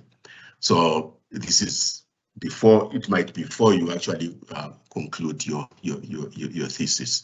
So the trick here that you need to understand is that when you are doing this work and you are writing up your chapters, a chapter cannot be a general article. The way you write a chapter is very different from the way you would write an article. And we will go into those details before the end of this seminar. You can publish more than one paper at this stage. Like I said, it can be for each objective. You can actually have more, maybe 3 objectives that are publishable from your number, or it might just be one article, and then the other one might be based on other points there. So that is very important. So a thesis is normally written with your supervisor or supervisors and examiners in mind. So this is where now I differentiate between a thesis and an article, and you need to pay special attention. So a thesis, when you write a thesis, you might not know this, but now you know it. You write it for your supervisors and the examiners. I'm sure you have had your supervisor saying, no, examiners won't accept this, especially those that are towards the end of their studies. Your supervisor will keep on saying, no, examiners will reject this and so forth. Why are we talking about examiners? Because your thesis is written for your supervisor and your examiner. So you have to take care about, you have to make sure that they're actually happy about it. Make sure that your supervisor is happy, your supervisor knows how the examiners think, because your supervisor is in most cases an examiner for other universities. So the examiners and supervisors care about formality. They care about the structure and the details. So why do they need that? Because they want to be convinced that you have actually done the work. So you'll find that your supervisor wants to, you write about a certain concept and say this, and then just pick it and go, and then supervisor says, no, go to the background, go to the details. Look at where this started and how it got to where it is, and then you decide on which approach you're actually taking. Why is the supervisor saying that? Because you need to go into the details, you need to get to the background, you need to bring the truth out of that and apply it appropriately and show that you have actually turned all the stones that actually where this is based. So your supervisor and your examiner are very important when it comes to that part. That's for your thesis. Now, an article is a completely different thing. It is for the editor in the relevant journal. So those are that's your professional public, the editor and the relevant journal. So the editor, of course, and the reviewers. That's what it's written for. These guys don't need every detail. They want to learn something new. Therefore, keep it concise, like I've said before. It is important to choose a journal before you start writing, because you need to know what that particular journal actually expects. So this part I'll repeat. A thesis, you write it for your supervisor and your examiners. If you are fortunate, your thesis will be read by a few other students and so forth. Maybe the students that are actually supervised by the same supervisor may read your thesis and so forth. In some cases, the thesis that you publish, even if you are put on because the university will put your thesis and dissertation on the UNISA institutional repository. Sometimes they don't even get referenced. By the way, the UNISA institutional repository is highly visible. So a good number of articles that are put there are actually picked and referenced if they are relevant to whatever people are reading. So you may find that your thesis might never be referenced, might never be cited by someone. Why? Because in most cases, it is just read by your supervisor and examiners. That's very unfortunate. So fortunately, at UNISA, you are expected to publish from your thesis, which means that you have an opportunity to actually get your work out there and it will be referenced. So then your article, that's for the public. And the first public that you deal with, that's the editor, the reviewers, and the people that actually read that journal. And they don't need unnecessary detail. So you need to learn how to pick the important things that will excite them, but without including unnecessary details. Remember, that's why they also restrict the number of pages or the words that you can actually use. So I just want that difference to be clear before we move on. Right. Many articles are written based on a thesis or a dissertation or a conference paper. So the dangers of cut and paste become evident. So authors have to keep this in mind and focus on the guidelines for authors provided by the journal. Remember, I asked you to go and check the guidelines and so forth. So besides checking the guidelines, I've said this and I'll repeat it, read a few articles from that journal and check how others have written in there, and also check the areas, despite the list that you're given, what kind of areas are they currently publishing in. Then that will give you a good understanding of what the journal is all about. So in preparing a contribution to a scientific journal, make sure that you have something to publish. You must have high academic content involving a contribution to knowledge, a theoretical advance, or unusual approach to contribute to a debate. You have to know the journal in your field. So the journals that are in your field, you must know them so that you can select the appropriate journal. It must be accredited, of course, and it must not be a predatory journal. So make sure that you understand for that journal its philosophical framework and the focus and mission. Those are the items that I asked you to check through. And then the conventions might be different, so detailed and explicit consent for descriptions of procedure and analysis, and then a system of anonymous reviewers by peers. So these are the kind of styles that I explained there that are requirements for each of the journals.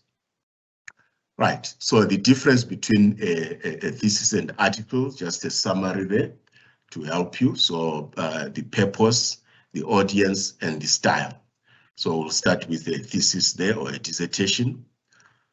Its purpose is to prove academic skills or research skills. Its purpose is also to make an original contribution. That usually applies to a PhD thesis. And who are the audience? Your supervisors, examiners, postgraduate students, and some researchers if you are lucky. Like I said, there are some theses that have been cited before. You'll find that your thesis you published and you find, oh, people are taking interest in that and they are reading and actually citing your thesis. That is not common. So if it happens, then you are fortunate. And then what is the style?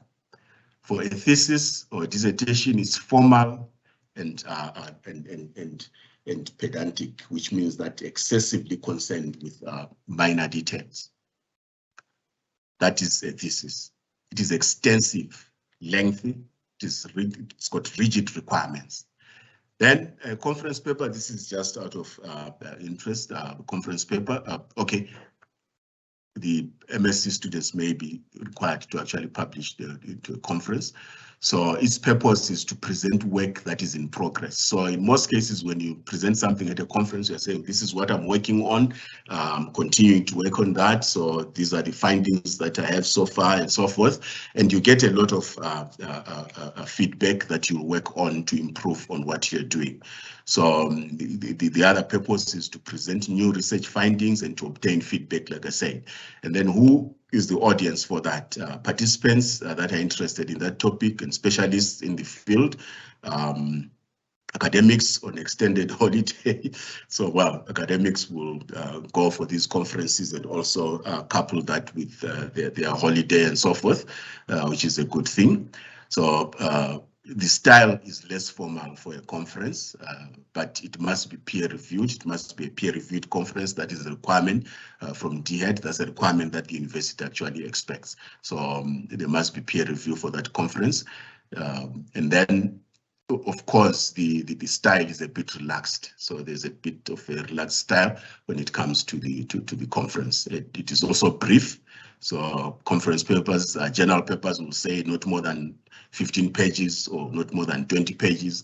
In most cases, conference papers will say maybe not more than 10, maybe 6 pages or something like that. It is also, it gives you an opportunity to actually deviate from text a bit, so that's not a problem. Then we'll come to the journal article. The purpose of journal articles is providing up-to-date thinking and cutting-edge research. So when you find something that you think, wow, this is wonderful, this I would like to publish, I would like people to hear about this, then think of a journal article. Challenging entrenched assumptions where, you know, people believe in this and you find they were wrong and you'd like to prove them wrong. So your journal article will do that. So, and then exchanging information, provide work for teaching and learning. So a journal article can do that. And who are the audience? I've already spoken about this: members of an association, subscribers to that journal, experts in the field, and scholars. And then the style, of course, for a journal, it is formal, it is structured, it's got limited scope, those word counts and the number of pages. Then it requires technical details and clear focus, but within the limit of the pages. Right. Okay, before we move on to the article structure, let me just give you an example of an article. Let me just see if I can find that one. Right. I'll just confirm with Tony if you can see the article that I've put there. Can you see the article, or you still see my presentation, Tony? Yes, the article is visible, Prof. Okay, thank you so much. Right, so this is an article that was published by Dr. Moya. She's graduated now. One of my students. She published that from her PhD. So that's the title of the article there. Now you come to this now. You'll find that the abstract, just to give you the outline of the article there. So you find the first part there up to this sentence is actually giving you the background. So the structure of a good abstract would actually give you a background, and then you come to the gap itself, and then you come to the solution, and then the results and the relevance of the results. So now, if you look at this, what is the background? She's looking at the diffusion of software into all areas of life and all forms of business, increases the demand for high quality and secure software products. Software development methodologies are designed to improve the quality of software by incorporating practices that promote quality in the development of software. So software security is an important facet of software quality, particularly in this area where most software is deployed for use over the internet. And then now she comes to the gap. So that is the background. Most research on developing high quality and secure software is normally focused on teams at the expense of individual developers. And then now, in trying to fill this gap, in this paper, we propose an agile, and then she talks about the framework that she's going to develop and then the method that was followed. We designed a methodology, we integrated the quality, we drew quality practices and so forth, and then she discusses the results and the relevance of the results. So those components, we'll look at those when we get into the article structure and how you should actually structure an article. I just thought I should show you that. So obviously this is a computer science paper, so it will not have those sections where you go into the details of the philosophies and so forth. But this is the introduction, which is the background to your concept that is being presented here, and the research questions there, and then it goes on to the literature review. So that is the literature review. So from the literature review, it goes on to the methodology, how the work was actually done. These are the details of the methodology there, and then of course it goes on to the development that was done. So that is the development there, and the analysis and the findings of that, and then at the end it is the conclusions. So as you can see, this is not, it doesn't it does not cover, it was based on the thesis, but it does not cover the entire thesis. It just picks the artifact that was developed in the one of the artifacts that were developed in that thesis. So when you do publish from your thesis, you pick, let's say, one objective or one artifact that you've actually developed, and you put that as a research article. So now, what I would like you to do is, as an activity for the next 10 minutes. What time is it now? 10:54. So from 10:57 for 10 minutes, I would like you to do the following. Check your objectives. I don't know what level of study you are. You might still be doing your proposal and so forth, but at this time of the year, my assumption is that you already have your study objectives and so forth. You've done maybe a draft proposal and the like. So check your objectives. These could come from your research questions, or they could come from your hypothesis.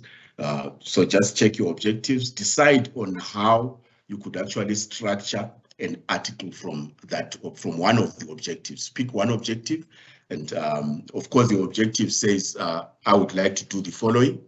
And what I usually advise my students is also think about how that objective will be implemented. For example, you might implement that through developing a program, writing a program, or you might do that through developing a questionnaire and then running that, and doing a survey, or you might run an experiment to actually implement that kind of objective, or you might actually do literature review in order to check certain things depending on what the objective is. So pick that objective and think about how that objective can actually lead to an article. So decide on how you'd actually do that, and then structure your article. Try to say, okay, if this is the objective, pick a title that's related to that objective, and start writing the kind of things that you would like from that, and a bit of some abstract from that, and so forth. Or you could actually look at your literature review and see how systematic literature review can actually be applied to your literature review, so that you do publish from that. So I'd like you to just take 10 minutes. Welcome back. I believe that you have selected, you have looked at your objectives and selected an objective that you can actually publish an article from. So therefore, the last session of our workshop today, we are now looking at the structure of an article, and we'll go through each of the components of an article so that you understand what to put where and how to actually structure that part. So the structure of an article, it is composed of the introduction, your literature review, your methodology, and your research activities, and then you go to the analysis of your data and your findings and so forth. So we will go through these sections so that you understand the importance and how each of those sections are actually done, so that you can now pick your section, your objective that you've selected, so that that objective can actually be implemented into an article. So in the introduction, that is where your article, you explain what your article is about and why the issues that you actually are looking at are actually important, and the perspective of your perspective as the researcher. And then you also, in the introduction, that's where you introduce some definition of the concepts and the constructs and theories and so forth. It depends. It may differ according to the kind of journal that you are publishing for. So that's why it is important, as we said, and you looked at the journals, it is important for you to check what the journal actually expects. So some journals don't want certain kind of details and so forth, especially within the limited space that they give you. Then another section of your article would actually be the literature review. Sometimes people don't put literature review, they'll just say the background literature, or they'll say the previous work that has been done and so forth. And then of course you have the methodology part and the ethics that were followed in doing that research. And then you come to the activity itself, that is the research that you actually did, and then the management of the data that you are presenting. So then the analysis of the data and the findings from that data, and then you get to the conclusions, and the conclusions obviously are being done in terms of what you initially intended to do. And then you move on to the limitations and the future research, and that is the end of your article. So that sounds almost like, you'll think, okay, these are chapters in a thesis and so forth, but they are not really like the thesis, and I've explained the difference between a thesis and an article. Right.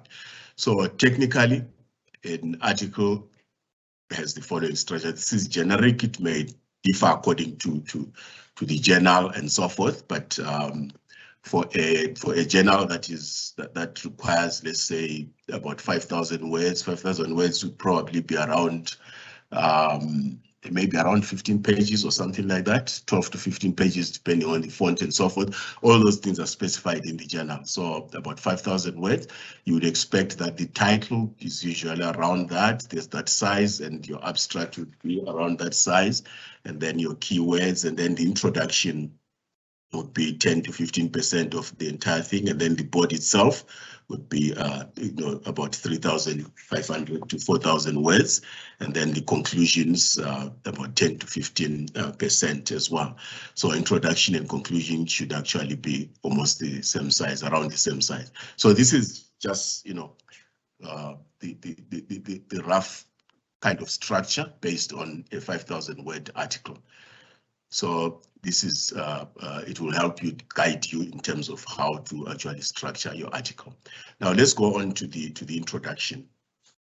So in the introduction, this is where you actually present your opening moves. You explain why you are targeting that community and why that community would actually be interested. So that's where your punchline is. You actually convince that community that this is the work that is relevant to them. So you're introducing your problem and the solution and the method that you followed in actually getting to the solution to that problem.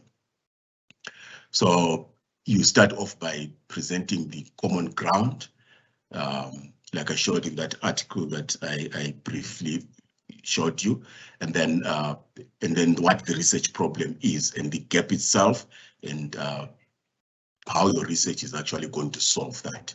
So you will find that this kind of structure helps you to actually introduce the problem that you are looking at.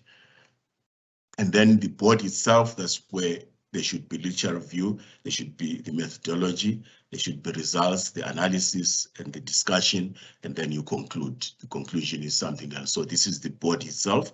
That is what is composed of your 70% of the article.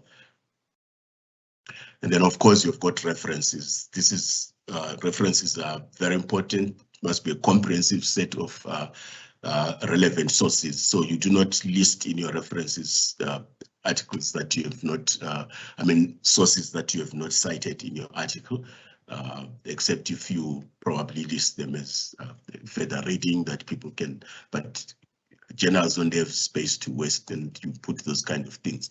So latest sources are important in your references. If you just put old sources, then your reviewers will kick it back and say, have you looked at the latest? I think we've spoken about that. And then you always remember leading scholars. You must cite those, because your reviewer might actually be one of the leading scholars and you do not reference them, and they will consider your work to be substandard or to have neglected the relevant people. So now, how do we write an introduction? The opening statement in an introduction is in your own writing voice, draw the attention of the reader to what you are about to present. There's no need for references in the opening statement of an introduction. It is just one or two sentences where you strike, you are introducing what you are bringing to attention, which means that your sentence must be catching to the person who is going to read that. So those first two sentences are selling your entire story. Then you get into the background that brings the reader into your world, and then so the background can also be maybe a few sentences in that introduction. And then the knowledge gap of the article, so you're explaining the importance of the gap in literature. This is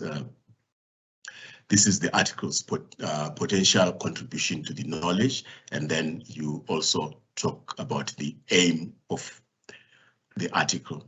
That is, how are you going to fill that gap? So that's basically what an introduction is. Of course, it will end with you'll go to your research questions and say, these are the questions that I'm going to address. And then you go to the argument, that is your message to the reader. And then you end with the article outline. This is where you are saying your last part of your introduction must actually tell the reader what to expect in the sections that follow. So you may find that your introductions may be slightly different depending on what the journal actually wants and so forth. But in general, this is what an introduction in an article is. Then coming to the body. Remember, the first item in the body was the literature review. So this is where you present the theoretical framework. All the points below must actually be built or argued within the literature. Make sure that you develop and sustain a storyline. Remember that issue of a flowing story that we started off with. There must be a storyline. So there must be logical sequence of ideas that must be linked to each other, and your voice must be clear. If you can't hear your voice, if you don't know your voice yet in writing, then you still need to learn. You need to learn how you actually tell your story. Then you must conceptualize the issue addressed in your article. That is the conceptual framework within which your study is actually located. So what is this based on? What kind of theories are you looking at? What kind of frameworks are you actually looking at that are helping you to build the story that you are building? And then explain the constructs in the form of an argument. So those constructs, you bring them together as an argument and structure your literature review in headings or paragraphs that would actually capture the concepts and make the content fit the headings. Use clear paragraph construction. That is, introduce one main idea or thought per paragraph and explain and expand or explain the same paragraph using one or more authors. Now, this is very important. A paragraph is not a paragraph for the sake of just dividing so that you have components there that are called paragraphs. The paragraphs are based on a thought or an idea that you're explaining in that paragraph. So you need to start off if you're required to explain something and then illustrate something and then end that paragraph and make sure that it leads to the next paragraph. So that flow is very important. My assumption is that you have attended other seminars where, you know, the details of writing and so forth have been explained.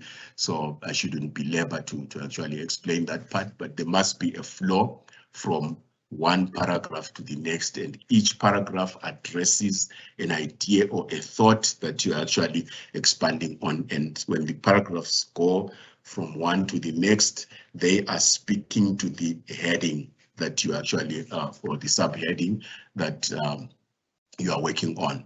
So then provide a theoretical framework to understand the research that is presented in the article. An accurate review is precise and reports accurately on the main points of each study that is reviewed.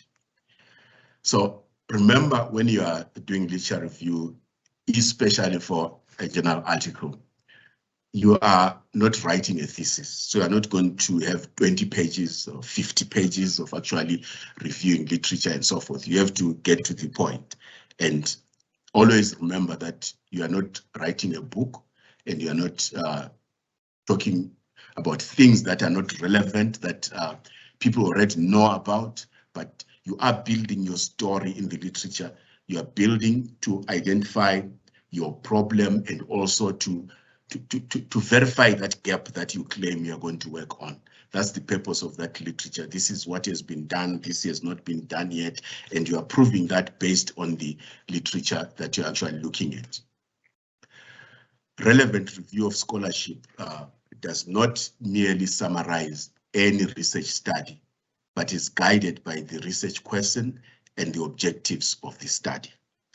So always remember to go back to your objectives, remember to go back to your research question, and make sure that what you are summarizing in the literature there, what you are presenting in your literature review, is actually based on the objectives and the research question of your study. So you are not educating people on things in general, but you are specifically looking at the objectives there. Position the article in the body of knowledge that is relevant to what you are looking at. And then going on to the, so that is the literature review. So your literature review then, let me just end by saying your literature review, when you end your literature review, it must be clear to the reader what the problem is, what the gap is, and what you're actually going to do. Because when you move on to the next section, which is the methodology, you are now explaining how you are going to do, how you're going to solve that problem.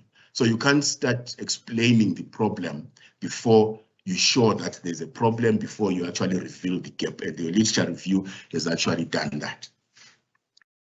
Then going to the body, that is the methodology part of the body, you now look at how the study was actually undertaken.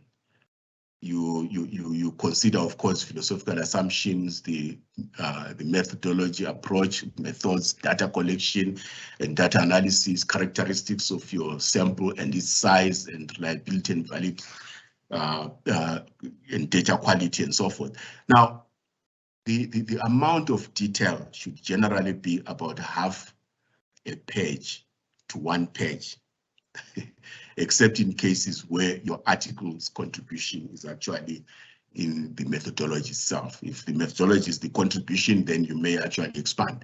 So this is very important because, you see, for someone who has been writing a thesis or a dissertation, your methodology, your supervisor will say, you know, touch on the philosophies and bring them up and point the kind of philosophy that you are following, the methodology, all these that I've listed there.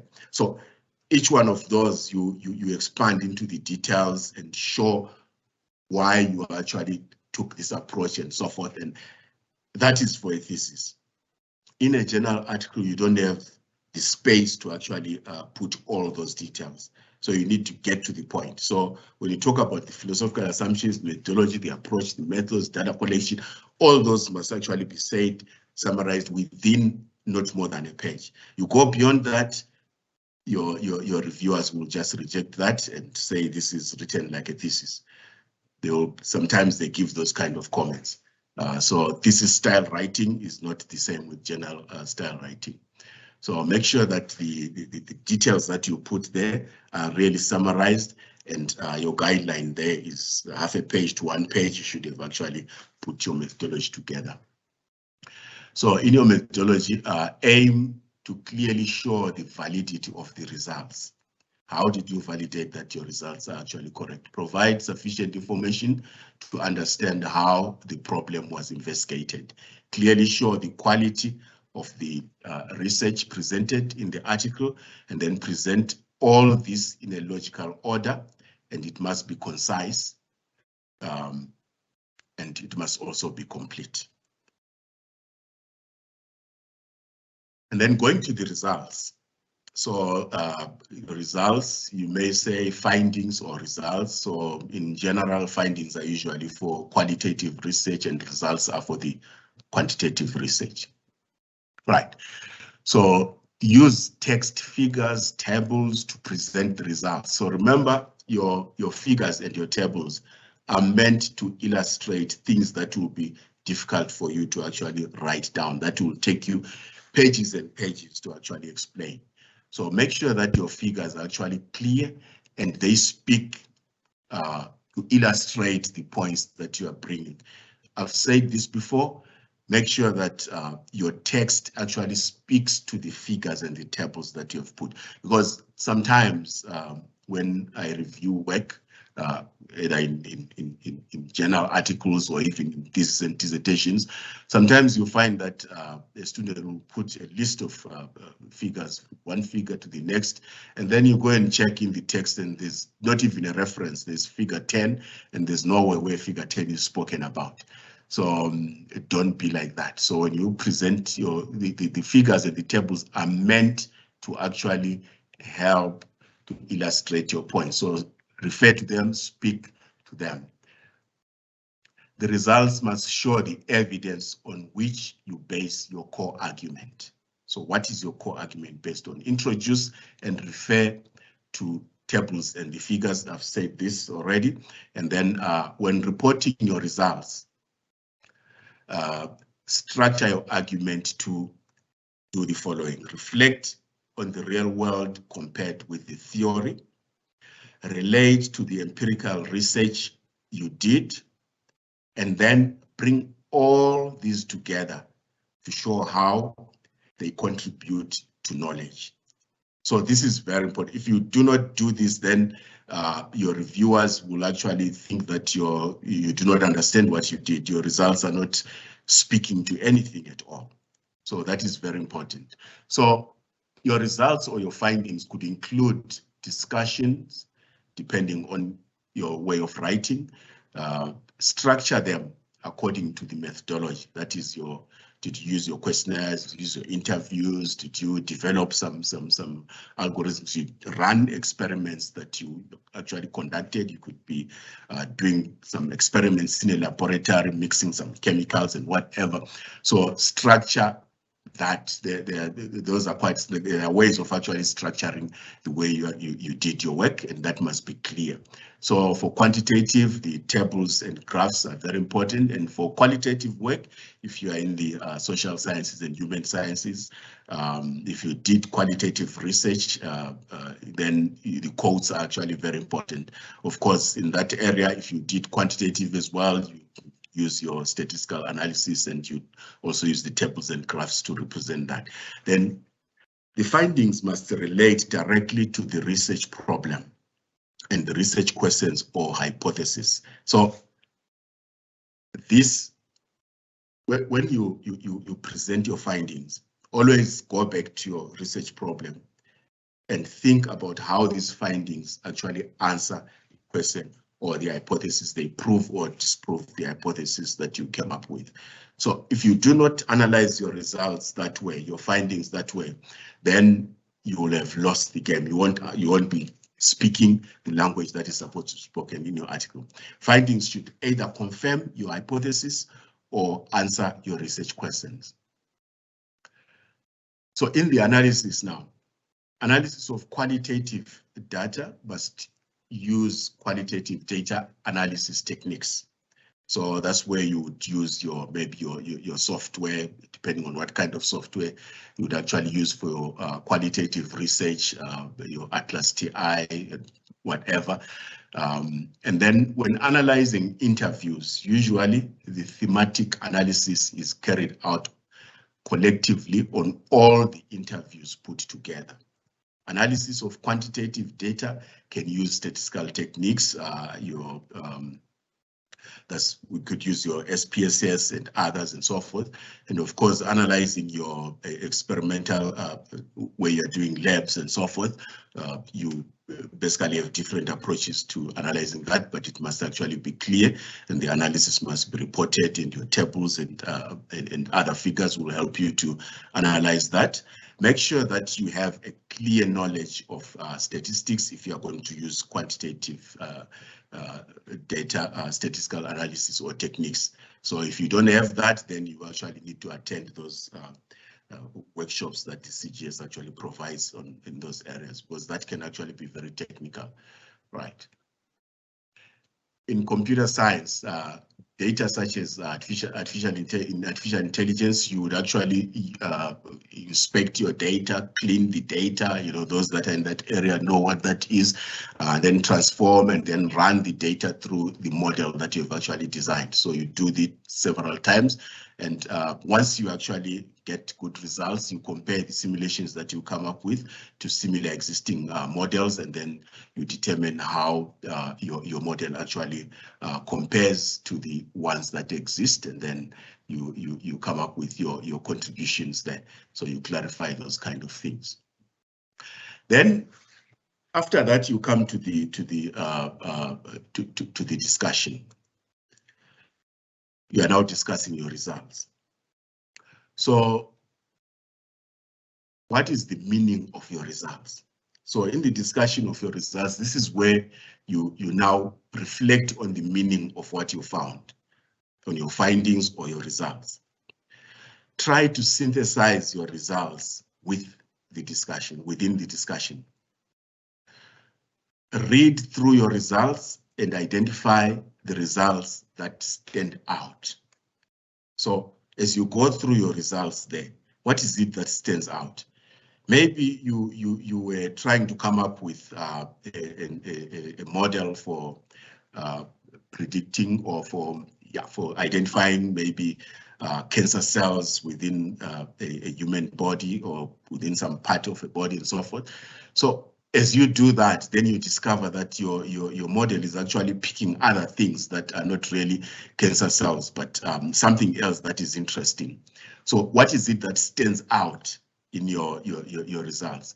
What is it that is interesting in your results? And what is new? So these things, they actually relate to the kind of contribution that your work is actually coming up with.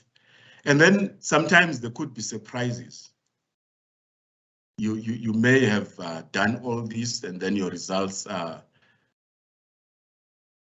come up with surprises. You find things that you never expected, discoveries that you did not intend to actually come up with. So, discuss these things and find out the reasons why you actually, those kind of things came up. Or you may find that your results are actually confirming theory in the literature. Then you need to link back to the literature and identify confirmatory or contradictory findings. So if you find that your results seem to be speaking something different from what your literature has been saying, go and check why it is like that. So in your discussion, these are the kind of things that you look at. Make meaning, interpret, that is, make meaning of the findings in the light of the literature. And always reflect back to what the literature says and relate to the literature. Highlight findings and draw conclusions. Do not leave your results just hanging, but anchor them to the bigger body of knowledge. Remember, we said that you working within a certain knowledge area, and then you are now looking at that knowledge area and reflecting on how your results relate to that knowledge area. So don't leave them hanging somewhere and expect people to connect the dots, but connect that to the bigger body of knowledge yourself. Explain how your findings answer your research problem and research questions or hypotheses. Discuss how the data gathered relates to theory and explain what emerged from your research. So it can get tricky when you get to this point where you're now discussing how you gathered your data and how it relates to the theory, and especially explaining what emerged from your research. So you may find that you may be tempted to start saying things that are really that your results did not talk about. So you need to be careful. So always stick to what your results are saying, and then reflect on that based on literature, and make decisions on why your results speak this kind of language. Reviewers usually look at this very critically. So if it happens that you do not seem to be clear about how to interpret and understand the meaning of your results, then the assumption is that you have no understanding of the research work that you've actually done.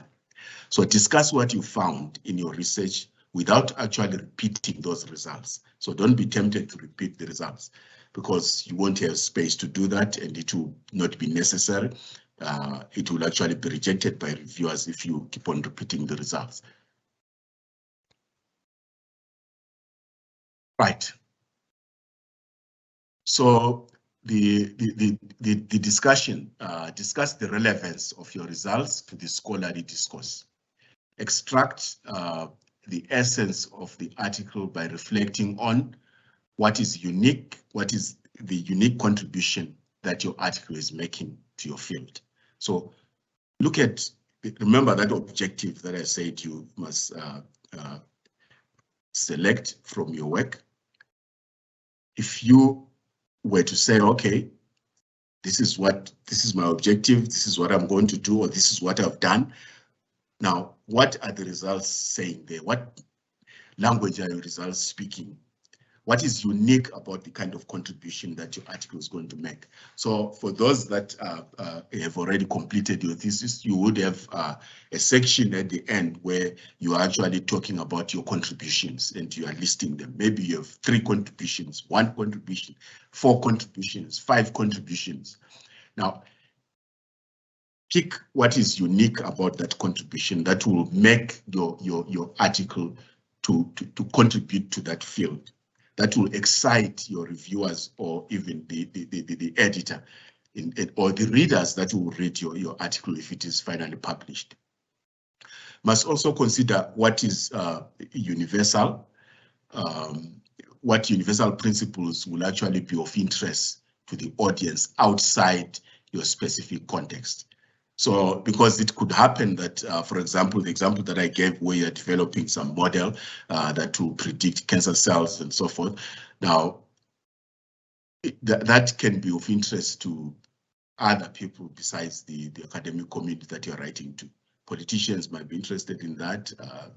The health community might be interested in that. The general public might be interested in that. Someone who has actually suffered from cancer and recovered or is suffering, someone who is a family member who is suffering from cancer might actually want to read that article. So how do you actually present that in a way that will excite that person and that person find help in that kind of work? So those are the discussions. So discussions are actually very important. You actually need to reflect on what your results are saying, and then think of them in terms or in relation to the kind of work that has been done by others, and show how your results actually stand out and make a new contribution to the knowledge in that area.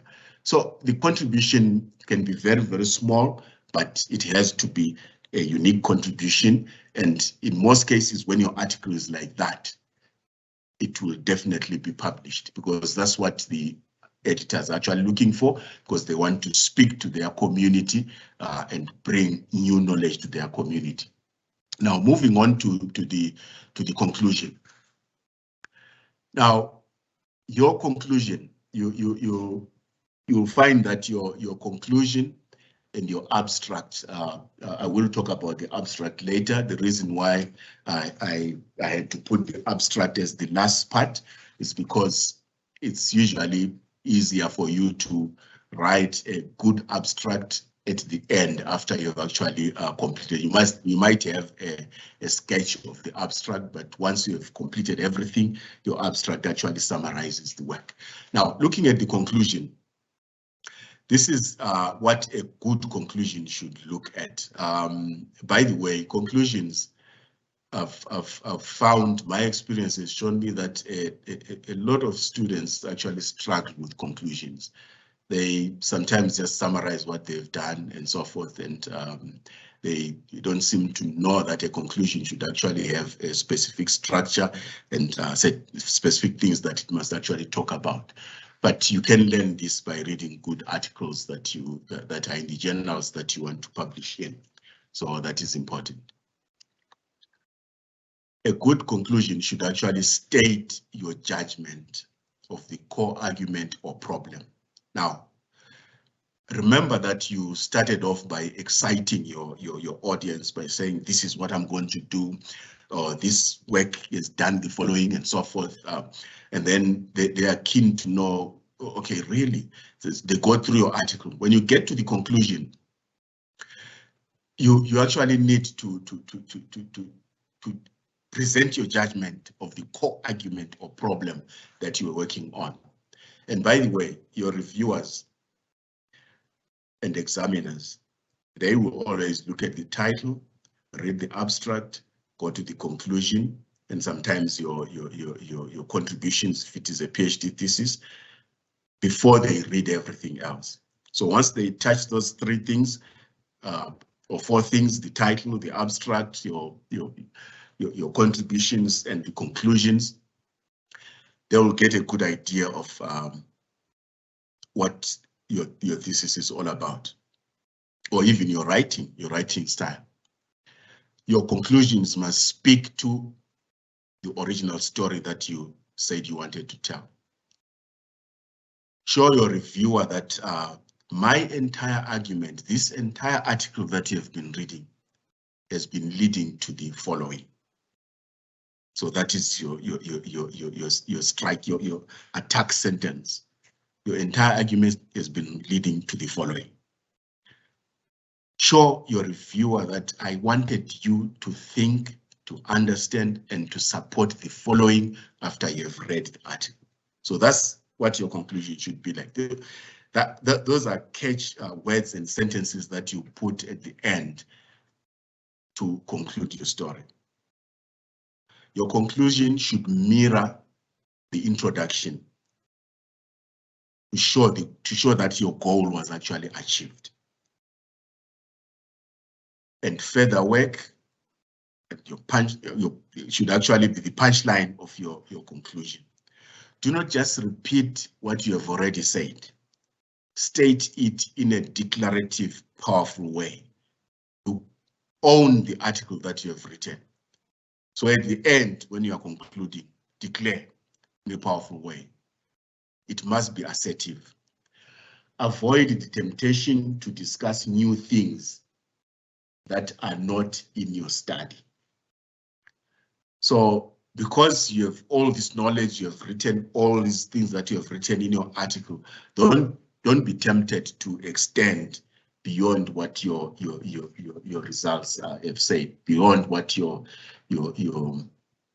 study has actually found, because that kind of temptation is there, and reviewers will quickly pick that these things that you are talking about did not appear in your results. They did not appear anywhere in what you are discussing. So be careful not to actually get into that trap or temptation. Then the abstract. So this, remember, for the abstract is right at the beginning of your article. So after the title, you got the abstract. So these are the components of a good abstract. I read to you that abstract from that article, just to clarify these points. You remember the sections that I clarified. So your first paragraph of your abstract, and that is within the word count. Remember the word count in the generic structure there. Some journals might actually tell you that, give you specification that you want not more than 200 words in the abstract or something like that. So your first paragraph, that is 3 to 4 sentences, should actually summarize the background, the research problem, and the main research question. So that is your first paragraph. Its purpose is to give a bit of some background. You remember that abstract that I read, the background was in software methodologies and how those are actually used, in the software quality issues and so forth, and security. And then, but what was missing is that the voice of the individual developer. So that is the first paragraph. And then in the second paragraph, you touch a bit on the literature gap. So what is the gap that your article is actually presenting? Literature gap that you identified, which is what your research tried to address or your research addressed. So that is your second paragraph. Then in your third paragraph, this is where you deal with your data collection or the experiments that you actually did, the design of the experiments and so forth. How did you collect the data? How did you run your experiments if you're running the experiments? How did you do the lab work itself, or the tools that you actually use to do your work?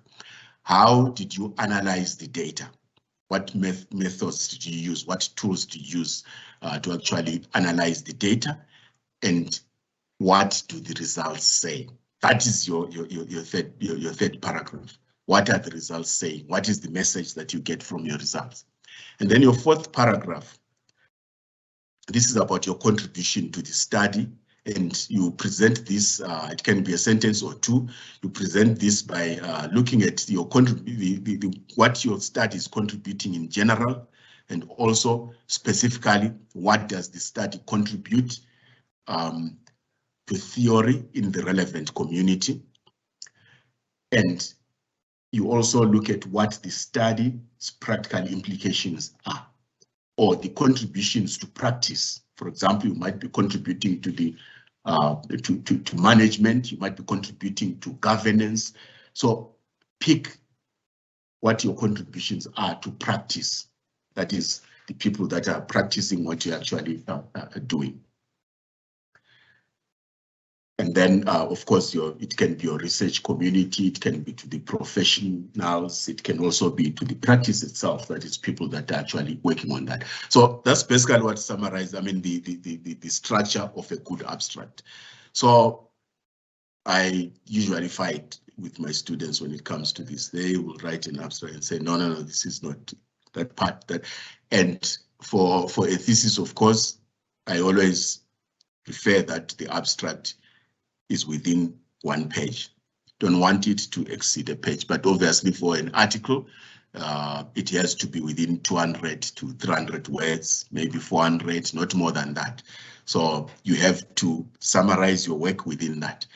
So if you find that you are writing an abstract and it's more than a page, it's 2 pages and whatever, I've seen that in some of the theses that I've examined, and I get surprised. Oh, how did the supervisor allow a 2-page abstract? It's no longer an abstract, because if it gets to 2 pages, then you are saying too much. You need to summarize your work and show that you have an understanding of what you're actually doing. So these guides here, these paragraphs will help you, guide you to make sure that you only put what is relevant. You don't discuss irrelevant things. Now, as I conclude, I just want to look at these very important points about plagiarism. This is my last slide, I think. So Plagiarism is one thing that the university is very sensitive about, and I believe that you are fully aware of that because you would have signed some certain agreements to show that you don't plagiarize your work, especially at this level. If you have been studying with UNISA, even in your undergraduates, then you would have known quite a lot about this. And as an academic, I mean, as a scholar, rather, you are fully aware of the implications of plagiarism and so forth. So here are some forms of plagiarism. There's one that is called copying. This is where you copy verbatim another person's work without acknowledgement. So this is crime in academia for you to do that. So do not copy verbatim other people's work without acknowledgement. If you're putting word for word, you must put in quotes and reference that person. There's something called cobbling. This is using chunks of another person's work, that is copying work from various authors and putting it in your own words. So remember when you started off, I spoke about someone paging things together and then hoping that the supervisor or the reviewer will just see it as flowing work, but we can pick the different voices in the work that you are submitting. But besides that, it is plagiarism, which is an offense. So there's also what is called taking material off the hard disk. So this is stealing from someone's hard disk or shared drive, where you just go pick that. Of course, the work might not be published, but you've stolen that work. So there's also submitting past papers and assignments. So just going and picking what has been done in the past, even going to books that are out of print and picking things there and then writing them, that is still plagiarism. Submitting past, paraphrasing without acknowledgement. So paraphrasing is very tricky because sometimes people think, okay, I've said this in my own words, so this is a new thing. No, it's not. You have taken from someone, so you actually need to reference that. So my advice when it comes to this is that try the best that you can not to paraphrase, but tell the story in your own words. Tell it according to what you have understood and how it relates to the work that you're actually doing. So that way, but you still cite the source where you got it from. So paraphrasing, sometimes people misunderstand it and they go and pick a sentence and change the words and whatever, but that is done by people who have no understanding of what they are actually writing. Once you have written, once you have read the concept and understood it, tell it now in your own words. That's what good paraphrasing would do. And then you always cite the source, of course. Then summarizing without acknowledgement. Sometimes people do that, summarizing another person's ideas or lines of argument, and then putting that in your own words. So that also amounts to plagiarism. So yeah, having said this, I believe that you have enjoyed what I've presented. And like I said, when I started off, when in my conclusion, what I would like to say to you is that if you happen to forget everything that I've said for the past 3 hours, oh, it's been 3 hours, for the past 3 hours, just remember this. In order for you to be a good writer, you must be a good reader. Spend time reading in the area that you are looking at. Specifically in that area, read and read and read until you understand, until you see all those things that I was talking about. The good writing, the flow of ideas and so forth. Go through that and make sure that you understand them just by reading. Then sit down and write. So, and also remember this, you will get rejected. We do get rejected, even professors write and they send papers and we get amazing, unbelievable comments from reviewers that will shock you. Sometimes they tell you this is immature, this is what, and so forth. And then you take that and consider what they've said and send to another journal and it's published. So when you do get whatever feedback you get, consider it positively and work on it, and it will be published. So I think okay, so the greatest part of a writer's time is spent in reading. Like I said, this is now from Samuel Johnson, in reading in order to write. A man will turn over half a library to make a book. Thank you.